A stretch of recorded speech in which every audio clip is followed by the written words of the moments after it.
Good morning guys, yan. Nakahuli ako ng ibon guys, pero kakaiba siya. Ayan. Kakaiba ang ibon na to. Ayan, ayan. Oh, ayan. Up, ayan, oo. Nahuli niya guys. Isang kulay ng ibon. Iba, yan yan. Din ang kulay niya. Brown na kakaiba. Parang pula. Ayan.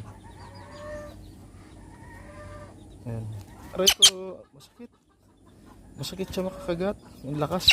At saka may kulay violet siya na konti. Yan o. Yan. May violet siya sa likod.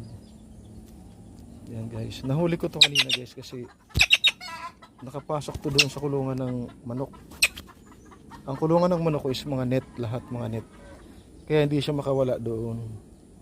Yan guys. O, kakaibang kulay siya. Yan o. Yan siya. Comment nyo guys kung anong pangalan nito. Hindi ko alam ang pangalan ng ibon na to eh.